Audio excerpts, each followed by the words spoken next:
Our YouTube channel and institute complete solution academy. तो जैसा कि आप लोगों ने पिछली वीडियो में हमें जाना, मैं अजय मिश्रा आप लोगों को इंग्लिश की क्लास दे रहा हूं। तो आज की क्लास में जैसा कि आप लोगों ने नरेशन के बारे में पिछली क्लास में जाना था, पिछली वीडियो में आप लोगों ने देखा था, पहला काम आप लोगों का चैनल को सब्सक्राइब करना होना चाहिए।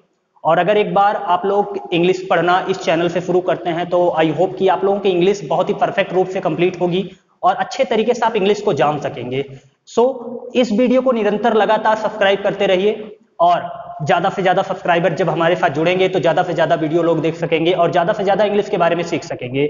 तो कल के नेक्स्ट वीडियो में, प्रीवियस वीडियो में हम लोगों ने देखा था कि नरेशन के इंट्रोडक्शन हम लोगों ने देखा था प्रीवियस वीडियो में। तो आज की टुडेज वीडियो में हम आप लोगों को देखेंगे नरेशन के जनरल रूल्स, जिसे पार्ट 2 में आप लोगों को दिया जा रहा है। तो जनरल रूल्स में change of the subject of reported speech के अकॉर्डिंग हम लोग पढ़ेंगे।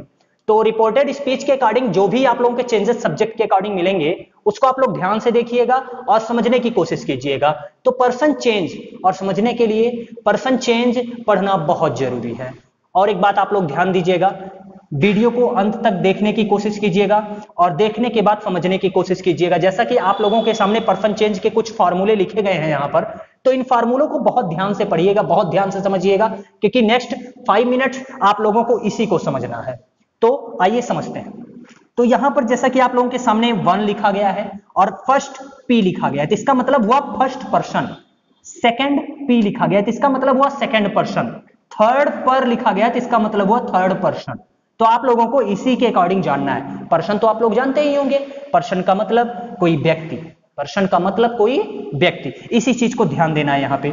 तो फर्स्ट पर्सन में कैसे कौन कौन से वर्ड हैं जो आते हैं, सेकंड पर्सन में कौन कौन से वर्ड हैं जो आते हैं, थर्ड पर्सन में कौन कौन से वर्ड हैं जो आते हैं, इसी चीज को हमें इस पूरे वीडियो में नेक्स्ट 5 मिनट्स में देखना है।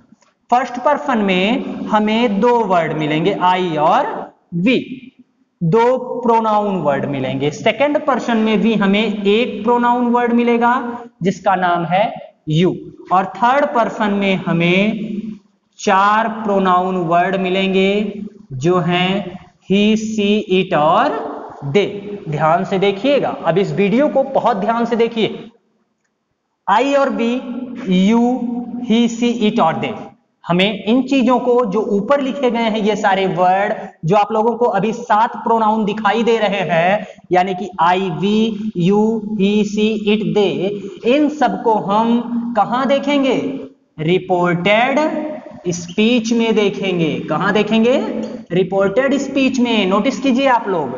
तो आई और वी के थ्रू अब आप लोगों को यह भी जानना है कि 1 के नीचे एस लिखा गया है, 2 के नीचे ओ लिखा गया है और 3 के नीचे एन लिखा गया है। तो नोटिस कीजिए आप लोग थोड़ा सा, जो आई के थ्रू 2 वर्ड, जैसे मैंने कहा, ये सारे प्रोनाउन सब्जेक्टिव हैं। कैसे हैं? ये भी सब्जेक्टिव और ये टोटल के टोटल सब्जेक्टिव ही हैं। तो अभी आप लोगों को यही चीजें देखनी है कि क्या रिपोर्टेड स्पीच में सब्जेक्टिव ही बदलेगा? नहीं, इसके ऑब्जेक्टिव केस भी बदलेंगे, पोसेसिव केस भी बदलेंगे। ठीक है, तो अब जानते हैं ऑब्जेक्टिव केस, इन सारे वर्ड के ऑब्जेक्टिव और पोसेसिव केस होते क्या है। ठीक है, इस वीडियो में देखिए। आई का ऑब्जेक्टिव केस मी और पोसेसिव केस माइन और माई होता है। ठीक है, इस चीज को बहुत ध्यान से देखिए। और सेकंड पर्सन में जो वर्ड सब्जेक्टिव के बजाय ऑब्जेक्टिव केस में लिखा जाता है वो भी यू ही होता है। देन उसके बाद जब हम पोसेसिव केस पर पहुंचेंगे तो उसका पोसेसिव वर्ड होता है योर, और उसके बाद एक और वर्ड जो पोसेसिव में बताया जाता है उसका नाम है योर्स। तो क्या मिले हम यू के objective case you, your possessive case and yours also possessive case. So अब हम थर्ड पर्सन में पहुंचेंगे, ही को देखेंगे। ही का possessive case, objective case him होता है, पोसेसिव केस हिज होता है। इस चीज को नोटिस कीजिए। सी पर पहुंचेंगे, सी का ऑब्जेक्टिव केस हर होता है और पोसेसिव केस हर्ष होता है। इट का ऑब्जेक्टिव केस इट ही होता है और पोसेसिव केस इट्स होता है। दे का ऑब्जेक्टिव केस देम होता है और पोसेसिव केस देयर होता है। तो स्टूडेंट्स, अभी आई होप कि आप लोगों के इतने समझ में आया होगा। आप लोगों को यह समझने के लिए केस पढ़ना बहुत इंपॉर्टेंट है। तो आगे की वीडियो में आप लोगों को केस मिलेंगे पढ़ने के लिए, लेकिन अभी मैं बता रहा हूं कि निम्न इस जो वर्ड 7 वर्ड अभी प्रोनाउन के आपके सामने लिखे गए हैं, उनके इतने ही वर्ड हैं। लिसन केयरफुली, बहुत ध्यान से सुनना पड़ेगा, क्योंकि यहां पर कोई सिंबलाइज नहीं किया गया है कि ये सिंबल ऑब्जेक्टिव केस के हैं और ये सिंबल पोसेसिव केस के हैं, ये वर्ड पोसेसिव केस के हैं। नहीं, ऐसा कुछ नहीं लिखा गया है। तो आप लोगों को वीडियो को बहुत ध्यान से सुनना पड़ेगा। तो स्टूडेंट्स, हम आते हैं अपने इस स्टेप पर जो नीचे लिखा गया है सब्जेक्ट ऑब्जेक्ट और नो चेंज पर। तो सब्जेक्ट ऑब्जेक्ट नो चेंज, इसको हम देखेंगे रिपोर्टिंग वर्ब में। रिपोर्टिंग वर्ब में अभी आप लोगों को यह सस्पेंस बिल्कुल नहीं होना चाहिए कि रिपोर्टेड स्पीच क्या है और रिपोर्टिंग वर्ब क्या है। अभी आप लोगों को वीडियो में आगे बता दिया जाएगा। तो अब आप लोगों को जो फर्स्ट पर्सन में दिखाई दे रहा है सब्जेक्ट, तो आप लोगों को मैं बता देना चाहता हूं कि जो आई और वी के थ्रू जितने वर्ड यहां पर बन रहे हैं, बी का पोसेसिव केस होता है, बी का ऑब्जेक्टिव केस होता है अस, और पोसेसिव केस होता है आवर। इसको मैं बताना भूल गया था, जान लीजिए। जो यहां पर ये वर्ड इतने दिखाई दे रहे हैं, ये रिपोर्टिंग वर्ब के अकॉर्डिंग सब्जेक्ट चेंज होंगे। ये कैसे चेंज होंगे? रिपोर्टिंग वर्ब के अकॉर्डिंग सब्जेक्ट बदलेंगे, याद रखिएगा आप लोग। तो मैंने क्या कहा, इनका रिलेशन यहां से यहां तक रहेगा। इस चीज को नोटिस कीजिए आप लोग, यहां से यहां तक ये इनकी एक फैमिली के तरीके से हो गई। यानी कि हम कहेंगे ये reporting verb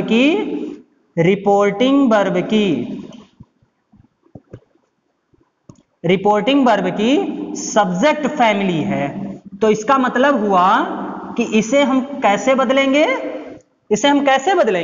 according to subject. किसके? रिपोर्टिंग वर्ब में। अब रिपोर्टिंग वर्ब में जो प्लेस ऑफ सब्जेक्ट होता है वो आपको पता है, जो स्टार्टिंग में नाउन लिखे रहेंगे वो हमारा क्या होगा? सब्जेक्ट होगा। देन उसके बाद आते हैं हम इस फैमिली में, यू के फैमिली में, ऑब्जेक्ट के फैमिली में, सेकेंड पर्सन के फैमिली में। तो ये जो पर्सन लिखे गए हैं, इनका मतलब हुआ सेकंड पर्सन में केवल यू एक ऐसा वर्ड है जो अकॉर्डिंग टू रिपोर्टिंग वर्ब के ऑब्जेक्ट के अनुसार बदलता है। अकॉर्डिंग टू ऑब्जेक्ट के अनुसार बदलता है, वो भी किसके? रिपोर्टिंग वर्ब के। तो यू, योर और योर्स यदि सेंटेंस के रिपोर्टेड स्पीच में मौजूद हैं, तो उनको हम रिपोर्टिंग वर्ब के ऑब्जेक्ट के अनुसार बदलेंगे। ठीक है, आगे देखते हैं।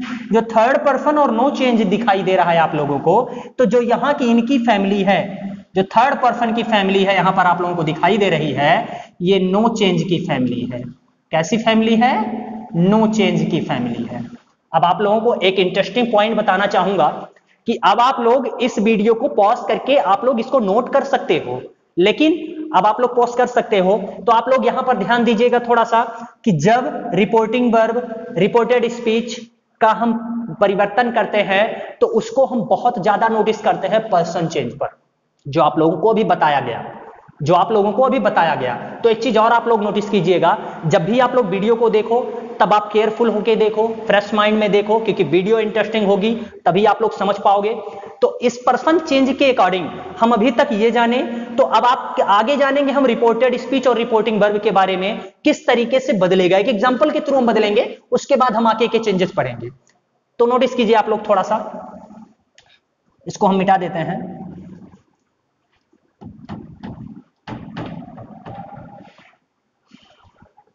देखिए, जैसा कि आप लोगों के सामने एक एग्जांपल रख रहा हूं पर्सन चेंज के थ्रू। पर्सन ही चेंज हमें इसमें करना है, पर्सन चेंज के बारे में समझना है किस तरीके से हम पर्सन चेंज करेंगे। एग्जांपल है, जैसे लिखा जाता है राम सेड टू सीता, इस तरीके से एग्जांपल आपके सामने है। कामा इन्वर्टेड कामा स्टार्ट होता है, यहां से लिखा जाता है I am going to market. ये सेंटेंस इन्वर्टेड कॉमा क्लोज किया गया। ये सेंटेंस एग्जांपल के थ्रू आप लोगों के सामने है। तो किस तरीके से हम इसको समझते हैं, यही चीज ध्यान में रखनी है। जो यहां से यहां तक का वर्ड, दो सेंटेंस आप लोगों को दिखाई दे रहे हैं, एक सेंटेंस ये, दूसरा सेंटेंस ये। तो जब भी हम इस सेंटेंस को समझेंगे, पहला नंबर इसको समझते हैं तो आप लोगों को ग्रामर के किताब के थ्रू, बुक के थ्रू किस तरीके से डिफिनेशन आप लोग पाते हैं उसको सुन लीजिए पहले। कि जो किसी के वक्ता द्वारा कहा गया वर्ड, ठीक है ना, जिसे हम बोलते हैं रिपोर्टिंग वर्ब। पहला नंबर तो आप लोग चलिए सिंबलाइज कर देते हैं, जो यहां से यहां तक का पूरा पार्ट है out of inverted comma, but out of inverted comma ये पार्ट मिलता है हमें रिपोर्टिंग वर्ब के थ्रू, वर्ब के थ्रू। अब रिपोर्टिंग वर्ब का मतलब लिख देता हूं, रिपोर्ट करने वाली क्रिया, रिपोर्ट करने वाली क्रिया, रिपोर्ट करने वाली क्रिया। रिपोर्ट करने का मतलब जो कुछ बताया जा रहा है उसको बताने की क्रिया को जिस सेंटेंस में होता है उस सेंटेंस को रिपोर्टिंग वर्ब कहते हैं। तो जैसे लिखा गया है I am going to market, ये सेंटेंस है रिपोर्टेड स्पीच। अब रिपोर्टेड स्पीच का मतलब होता है, अभी मैं बता देता हूं, ध्यान से देखिए वीडियो को। रिपोर्टेड स्पीच का मतलब होता है रिपोर्ट करने वाले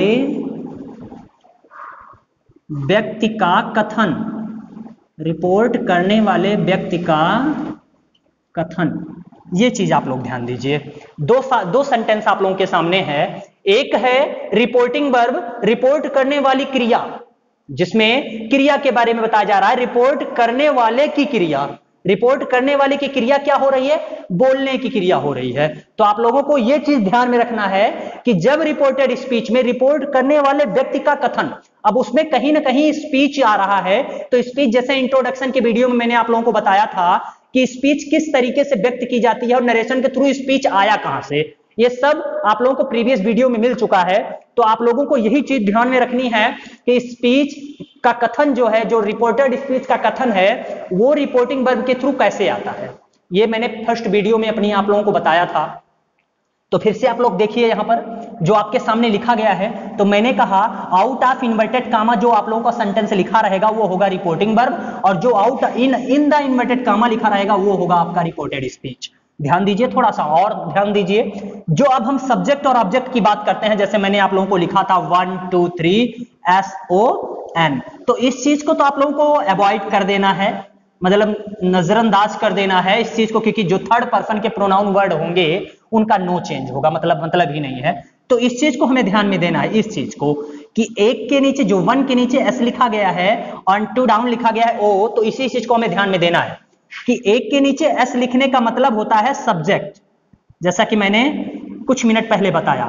तो अब जैसे आप लोगों को 2 के नीचे लिखा गया तो इसका मतलब होता है ऑब्जेक्ट, ठीक है। तो ध्यान दीजिए यहां पर जो लिखा गया है, 1 का मतलब IB अभी मैंने बताया था, 2 का मतलब U और 3 का मतलब आप लोग जानते ही हैं। तो IB जो अगर इस सेंटेंस, पूरे सेंटेंस में I और B के थ्रू कहीं भी कोई वर्ड पाया जाता है, जैसा कि मैंने बताया ऑब्जेक्टिव, पोसेसिव और सब्जेक्टिव, कोई भी वर्ड पाया जाता है तो वह रिपोर्टिंग वर्ब के किसके थ्रू बदलेगा? सब्जेक्ट के थ्रू। अब देखते हैं रिपोर्टिंग वर्ब पर। अब हमें बताइए रिपोर्टिंग वर्ब में सब्जेक्ट क्या है? यही तो सब्जेक्ट है।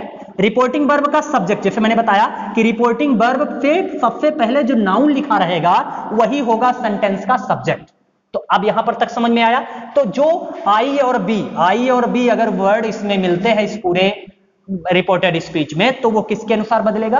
राम के अनुसार बदलेगा, इस सेंटेंस के सब्जेक्ट के अनुसार बदलेगा। तो अब देन उसके बाद जब यू आपके सामने किसी सेंटेंस में यू से रिलेटेड वर्ड इसमें आ जाते हैं, जैसे यू से रिलेटेड का मतलब you is a subjective, you is objective, also objective. तो अब अगर पोसेसिव वर्ड भी यू का आता है तो यू ऑब्जेक्ट के अनुसार बदलेगा, किसके? रिपोर्टिंग वर्ब के, रिपोर्टिंग वर्ब के ऑब्जेक्ट के अनुसार। अब रिपोर्टिंग वर्ब के ऑब्जेक्ट के अनुसार इसका मतलब ऑब्जेक्ट क्या है? रिपोर्टिंग वर्ब का ऑब्जेक्ट क्या है? सीता। तो यहां पर ध्यान दीजिए, ये वर्ड सब्जेक्ट और ये वर्ड ऑब्जेक्ट नोटिस कीजिएगा। अब आप लोगों को एक इंटरेस्टिंग चीज बताने जा रहा हूं, उसको बहुत ध्यान से देखिए, ध्यान से देखिएगा। इंटरेस्टिंग है कि अगर अब आप लोग समझिए कि अगर किसी को सब्जेक्ट और ऑब्जेक्ट चयन करना ना आता हो तो क्या करेंगे?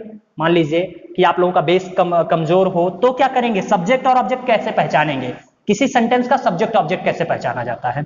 तो ध्यान दीजिए, जो यहां पर बीच में मेन वर्ब लिखा होता है वो जैसे कि यहां पर लिखा गया है सेड टू, ठीक है। तो ध्यान दीजिए, वीडियो को ध्यान से देखिए। ऑब्जेक्ट, अब यहां पर ध्यान दीजिए, जो मेन वर्ब से पहले नाउन लिखा रहेगा वो सेंटेंस का सब्जेक्ट होगा, और जो मेन वर्ब के बाद नाउन लिखा रहेगा वो सेंटेंस का ऑब्जेक्ट वर्ड होगा। इस चीज को ध्यान से देखिएगा, ठीक है।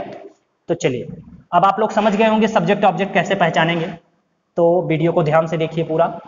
तो अब ये तो आप लोगों को पता लग गया। अब चलिए बदलना बता देते हैं किस तरीके से सेंटेंस को बदला जाएगा। जैसा कि आप लोगों के सामने एग्जांपल लिखा गया है कि राम सेड टू सीता, अभी और कुछ नहीं देखना, सिर्फ रिपोर्टेड स्पीच के पर्सन को देखना है।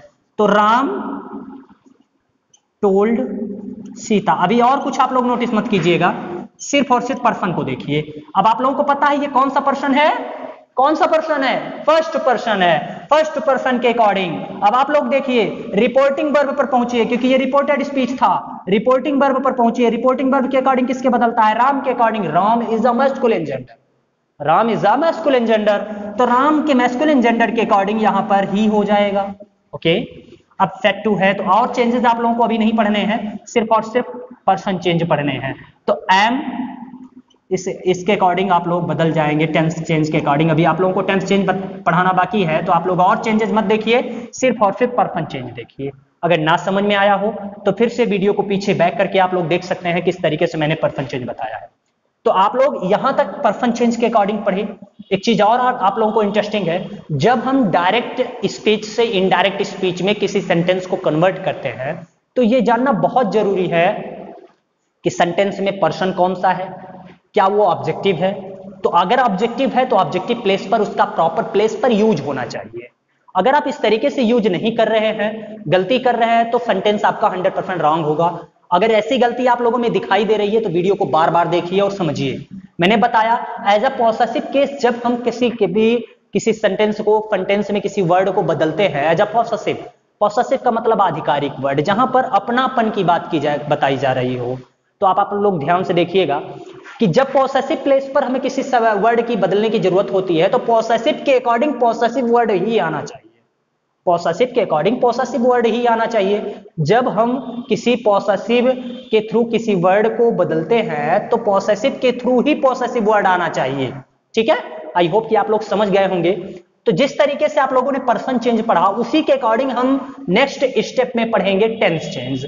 तो नेक्स्ट स्टेप के लिए आप लोग तैयार रहिए। देखिए किस तरीके से टेंस चेंज हम आप लोगों को पढ़ाएं।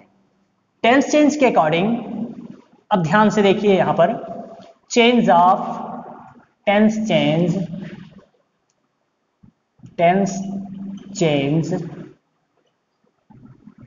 Into reported speech.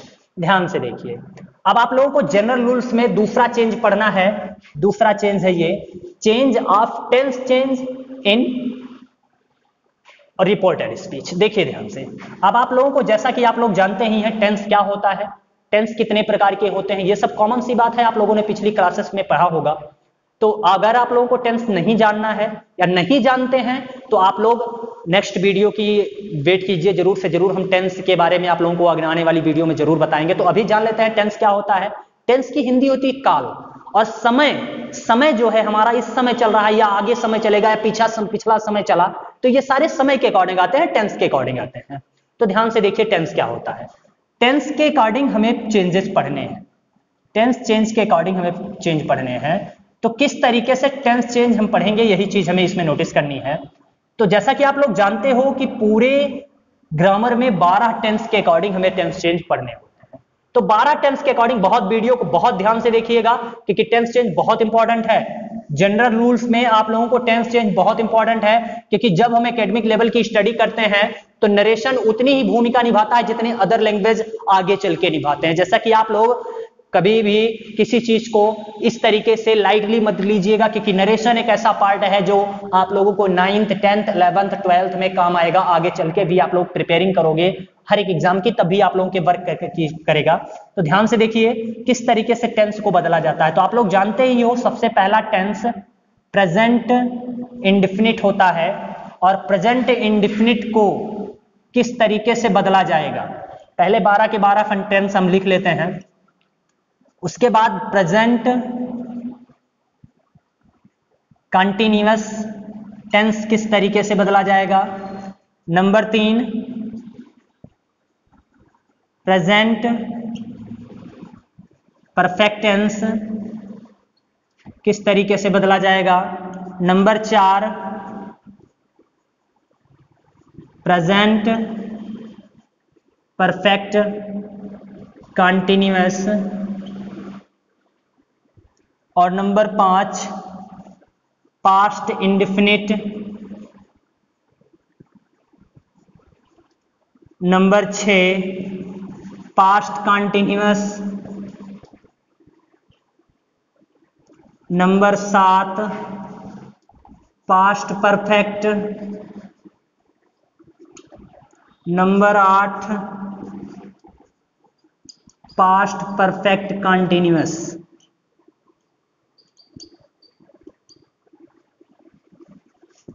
इस 8 टेंस के बारे में पहले हम जान लेते हैं किस तरीके से इनके चेंजेस होंगे। तो जैसा कि पहले लिखा गया है, प्रेजेंट इंडेफिनिट टेंस बदलना है आप लोगों को। प्रेजेंट इंडेफिनिट क्या होती है आप लोगों को पता ही है। अब आप लोगों को लगातार वीडियो को देखते रहना है और पता लगाते रहना है किस तरीके से टेंस चेंज होते हैं। वीडियो को बहुत ध्यान से देखिएगा। प्रेजेंट इंडेफिनिट आपके सामने है। प्रेजेंट इंडेफिनिट का चेंज होता है। प्रेजेंट इंडेफिनिट का आप देखिए ध्यान से। कभी कभी क्या होता है कि हमें डायरेक्ट स्पीच में ये सारे वर्ड मिलते हैं, ठीक है। अब डायरेक्ट स्पीच क्या होता है ये आप लोगों को पिछली वीडियो में मैंने बताया था, इंट्रोडक्शन का जो वीडियो आप लोगों के अपलोड किया गया था यूट्यूब पर। तो आप लोग अगर उस वीडियो को नहीं देखे हैं, सब्सक्राइब नहीं किए हैं, तो वीडियो को जाके वहां देखिए और सब्सक्राइब कीजिए, ध्यान से देखिएगा। तो प्रेजेंट इंडेफिनिट का चेंज पास्ट इंडेफिनिट में होता है। प्रेजेंट इंडेफिनिट का चेंज पास्ट इंडेफिनिट में, और प्रेजेंट कंटीन्यूअस का चेंज पास्ट कंटीन्यूअस में। प्रेजेंट परफेक्ट टेंस का चेंज पास्ट परफेक्ट टेंस में।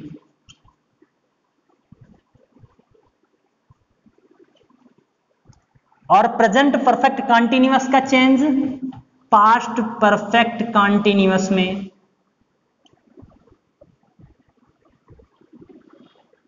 ध्यान से देखिए। अब आप लोगों को पास्ट इंडेफिनिट के चेंज पढ़ने हैं। पास्ट इंडेफिनिट का चेंज होता है पास्ट परफेक्ट में। पास्ट परफेक्ट में, पास्ट परफेक्ट टेंस में, ध्यान से देखिएगा। और पास्ट कंटीन्यूअस का चेंज होता है पास्ट परफेक्ट कंटीन्यूअस में।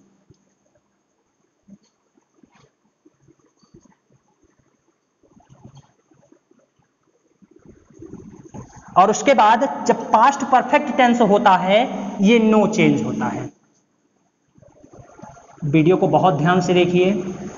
पास्ट परफेक्ट कंटीन्यूअस का चेंज भी नो चेंज होता है। तो दो ऐसे टेंस होते हैं जिनका परिवर्तन नहीं होता है।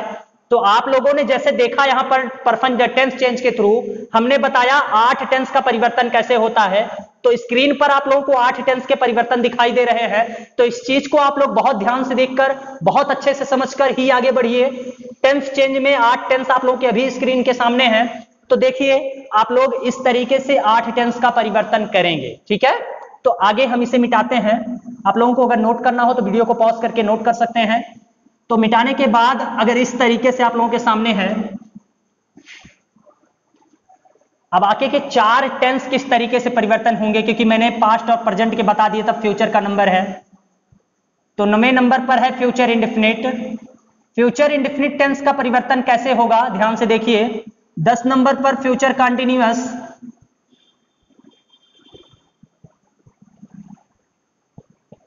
और 11 नंबर पर फ्यूचर परफेक्ट। फ्यूचर परफेक्ट और 12 नंबर पर फ्यूचर परफेक्ट कंटीन्यूअस का परिवर्तन किस तरीके से होगा ये अभी आप लोग ध्यान से देखेंगे तो समझ में आ जाएगा। ध्यान से देखिए। जिस तरीके से पहले हम इसको हेल्पिंग वर्ब के थ्रू बदलेंगे। तो प्रेजेंट फ्यूचर इंडेफिनिट का हेल्पिंग वर्ब क्या होता है आप लोगों को पता ही है, शैल और विल। शैल और विल। फ्यूचर कंटीन्यूअस का शैल बी और विल बी। और फ्यूचर परफेक्ट का shall have, will have. Future perfect continuous का shall have been,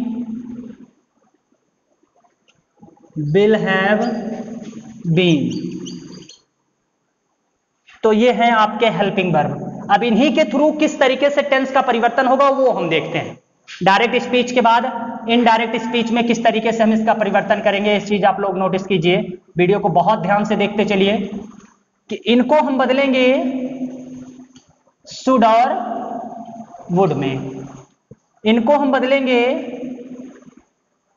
should be, would be में। जो फ्यूचर परफेक्ट टेंस के हेल्पिंग वर्ब है शैल हैव, विल हैव को, उनको बदलेंगे शुड हैव और वुड हैव में। और उसके बाद जो यहां पर shall have been, will have been लिखा गया है, इसको हम बदलेंगे, इसको हम यहां लिख देते हैं, किस में बदला जाएगा, शुड हैव बीन और would have been, would have been में। नोटिस कीजिए आप लोग। अब इस चीज को देखिए, आप लोगों के सामने पूरे के पूरे टेंस चेंज दिखाई दे रहे हैं। तो जिस तरीके से टेंस चेंज आप लोगों के सामने रखे गए, इनको पढ़िएगा, लर्न कीजिएगा और अच्छे तरीके से समझने की कोशिश कीजिएगा कि इस पूरे वीडियो में कैसे आप लोगों को पर्सन चेंज और टेंस चेंज पढ़ाए गए। तो जैसा कि आप लोग अभी एक चेंजेस और पढ़ेंगे जो है टाइम चेंज, और उसके बाद हम आप लोगों को जनरल रूल से हटके कुछ एक्सरसाइज इस तरीके से करवाएंगे जिससे उसके बाद कभी भी किसी टीचर के द्वारा आप लोगों को नरेशन पढ़ने की जरूरत नहीं होगी। लेकिन प्रीवियस वीडियो और इस वीडियो को बहुत ध्यान से देखिए और समझने का प्रयत्न कीजिए। तो जिस तरीके से अभी आप लोगों के सामने कंप्लीट सॉल्यूशन एकेडमी में नरेशन के जनरल रूल्स पार्ट 2 में आप लोगों को बताया गया कि जनरल रूल्स जिस तरीके से आप लोगों के सामने रखे जाते हैं, उनके चेंजेस कैसे होते हैं, रियल स्टडी क्या होती है, वो आप लोगों को कंप्लीट सॉल्यूशन एकेडमी में मिलेगी। तो वीडियो को लगातार सब्सक्राइब कीजिए और चैनल को लाइक कमेंट कीजिए। जो कुछ आप लोगों को समझ में ना आया हो इस टॉपिक में, इस क्लास में, वो आप लोग कमेंट में जाके बता सकते हैं। आप लोगों को आज की क्लास में बस इतना ही पढ़ाया जाएगा, जिससे आप लोग जब भी इस तरीके की वीडियो आप लोग पढ़िए तो आप लोगों को ये जरूर लगाना चाहिए कि हाँ मैंने आज कुछ पढ़ा है, और मोटिवेशन के साथ आप लोग पढ़िए। जिस तरीके से स्वामी विवेकानंद जी ने कहा है कि जब तक हम खुद को नहीं पढ़ पाएंगे तब तक दूसरों को पढ़ना बहुत मुश्किल है, जब तक हम खुद को नहीं समझा पाएंगे तब तक दूसरों को समझाना वो बहुत मुश्किल है। एक बात और आप लोग याद रखिएगा, ये मेरा कथन है कि जब तक आप खुद खुद के माइंड को के प्रश्न को नहीं उत्तर दे पाओगे, फिर से एक बार रिपीट करते हैं, जब तक अपने द्वारा उठे प्रश्न का उत्तर आप खुद नहीं दे पाओगे तब तक आप सफल नहीं हो। तो इस वीडियो को देखते रहिए, कंप्लीट सॉल्यूशन एकेडमी से जुड़े रहिए, लगातार आप लोगों को वो सारी सफलता मिलेगी जो आज तक आप लोगों ने एक्सपेक्ट भी नहीं की होगी। Thank you so much, thanks for watching this video, thank you so much.